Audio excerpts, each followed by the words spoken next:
Hi, it's Anna. Welcome back to Books on the Go.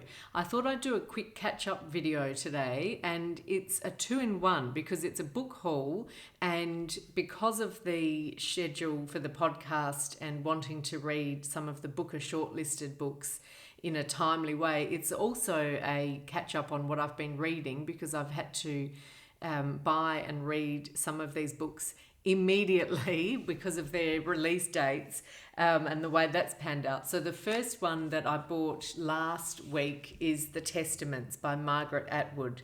And this is a cover that you've been seeing a lot of, and it was so exciting to see it being launched, admittedly from afar because I wasn't in London, but I loved all of the videos and the footage of Waterstones and Margaret Atwood and the midnight launch. I, vicariously enjoyed that. So this is the cover. I've got a lot of notes going on, and I really have to finish reading it and then do a review and give it some thought.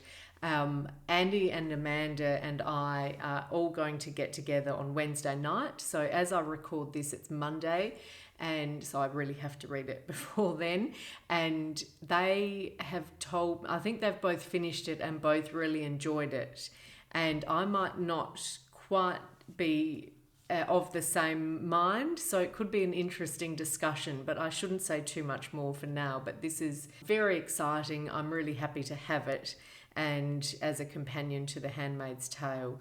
I also have not been watching any of the TV series, funnily enough, because I did like The Handmaid's Tale, the book, and the thought of the TV series has been too depressing. I know that sounds terrible, and I know that it's beautifully produced, but I haven't watched it, and I've been hearing from some people that this and Margaret Atwood, I think, has been involved in the scripting of the TV series, so it's not a surprise, but that apparently it helps if you've watched the show, and that some of that is in this book or is off the page, and it helps if you know what has been going on in the TV show, which I don't. So I haven't felt that I've missed that, but I wonder if, like a lot of books, you can get another level of enjoyment and more complexity from it if you know the backstory, or if you know the references that have gone into them. So that'll just be an interesting discussion. I don't know if Annie or Amanda have watched it either, so we might all be a bit going in blind, but anyhow, that's coming up, and I was very excited to buy that one last week. And also a recent purchase that I've had to read, I had to start reading it straight away, is Ducks Newburyport by Lucy Ellmann. So you can see I've got quite a few tags in this one as well, and I've had to put this down to read The Testaments only because we're recording that one on Wednesday, and I've got another week or so to finish this, which is not long when you consider that it's 1,000 pages and that they're all quite densely packed. But I've really been enjoying it. I find it, won't say too much, I'll do a proper review, but I love her voice, I love being in her company, and the initial first pages were just engaging because of that and the humour, and it's very relatable, but then it's become more than that, and I think it's almost, she's telling a state of America sort of novel and telling a history of America, and not rewriting the history, but telling the history in a different way, and I'm absolutely loving it. I'm getting so much out of it, and the writing feels very, because it has that intimacy, it feels very alive, very urgent, and it has a lot of energy about it. And I think that's partly why I've had this funny experience with The Testaments, because I was right in the middle of this, and which has so much vigor and lyricism.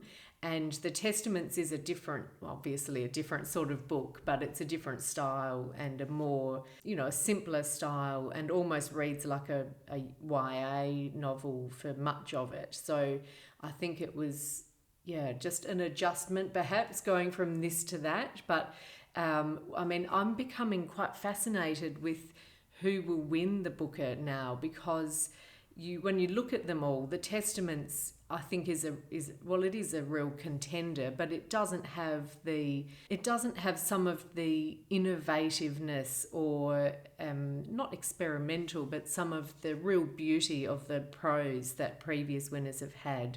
And I'm thinking of Lincoln in the Bardo, for instance, and I think Milkman won last year.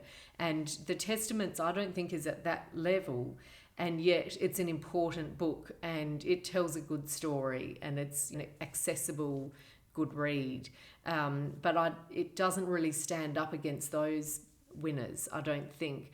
And this more than stands up against those, but it's 1,000 pages and I just don't know if they can read, if enough people would read that you can really award that the winner, although that shouldn't be a factor. And I know I was in Imprints the other day, one of our wonderful local bookstores in Adelaide, and Catherine said, the booksellers don't necessarily want Ducks Newburyport to win because the booksellers rely on a bit of the Booker Prize bounce effect, where a sales bounce, where people will buy the Booker winner even if they only buy 1 or 2 books for the year, and those people are not going to buy this. Maybe a couple will, but you won't get the same sales from the Booker winner. So she said she's sort of almost hoping that it doesn't win, which it's a funny, that hadn't occurred to me. So that was interesting, and I can't wait to get back to this. So this time next week I'll be hopefully nearly finished, although I've still got a long way to go. So I'm not sure. I'm really in the thick of it this week. And after that, which I'm very much looking forward to, is A Single Thread by Tracy Chevalier. And I loved The Girl with the Pearl Earring, although it was years ago that I read that. But we did that for Adelaide Book Club and really, really loved it. And this is her new book, which has just come out, and we are interviewing her for the podcast next week. So I'm very excited about that. I just watched her Reading Horizons video with Simon Savage on Savage Reads, and that was just a delight, and I really enjoyed it. So I'm very excited to be chatting with her soon and reading the book. And this is a lovely 330-page novel, which will be a relief, really, after some of the ones I've been reading. So it's set in 1932, and it's about Violet, and she's lost her fiancé and her brother, so she's now regarded as a surplus woman after the war, and she goes to Winchester, and then the threat of the Second Great War appears, and she collects a few secrets of her own. So this sounds really interesting, and I'm really looking forward to going back to a completely different time and place, to the dystopia of the Testaments and the Ohio kitchen of Ducks Newburyport. So that will be really good, I hope. That's A Single Thread by Tracy Chevalier.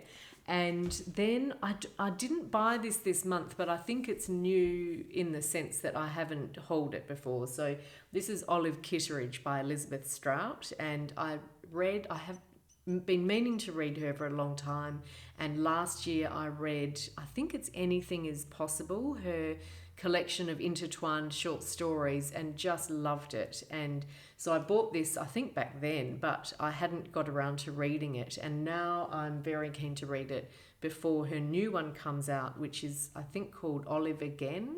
Is that right? The sequel to Olive Kitteridge. So I'm going to read this, and we're doing it for the podcast in a couple of weeks. So I'm really looking forward to it. And again, I think it will just be, not an easy read, but a comforting but still thought-provoking read, if it's anything like Anything is Possible, which is the other one that I read. So looking forward to that one. And again, a nice sensible length. Only not even 300 pages. Very good. I like that, although it is tiny type, so that might be deceptive. And then I bought, belatedly, because I wanted to get this earlier, but The Memory Police by Yoko Ogawa, translated by Snyder.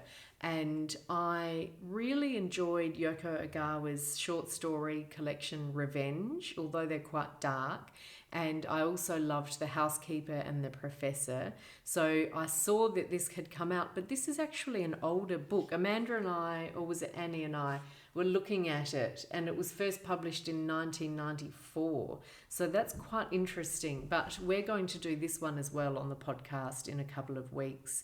And it's sort of a belated Women in Translation Month read for us. But I'm looking forward to that. Again, I've heard that it's dystopian, but I think it was Britta Bowler did a review and said there were a few things like that, but that would normally put her off, and it would put me off too, but she enjoyed it despite that. So I think that has swung me in favour, so we'll see how I go. And finally, not that I need any more books because I've bitten off more than I can chew already this month. But when I was in imprints, Catherine recommended Lady in the Lake by Laura Lippman, and she just said it was a really good gentle crime novel. And so I bought it purely because I liked the cover and Catherine said it was good. So let's see. It was Alive, I was Chloe Sherwood. Dead, I became the Lady in the Lake. Oh, that sounds a bit gruesome. And oh, Maddie Schwartz, do you have any idea what you've done? So Cleo Sherwood disappeared 8 months ago. Aside from her parents and her 2 sons, no one has noticed. It's 1966. Neither the police, the public, nor the papers care much when Negro women go missing. Then Maddie Schwartz, recently separated from her husband, wants a byline. When she hears about an unidentified body, she thinks it's a chance to uncover a story that will make her name. So I think from what Catherine said, it's about the idea of, it's set in the 1960s, and it's the difference between when a black woman goes missing and when a white woman goes missing, and where one gets a lot of publicity and the other doesn't. And a journalist goes to investigate and gets drawn into these crimes. And I really don't know much about it. I haven't read around it, and I haven't read Laura Lippman before, but I just thought after reading all of these bigger books that I might like a nice crime novel. So I bought it just to add to the pile, to have something waiting for me later this month. So let's see. I'll keep you updated if I do read it. Let me know if you've read Laura Lippman before. And that's it for the book haul. So I'd love to know what you're reading this month, or if you've been buying anything. And I'll see you soon. Bye.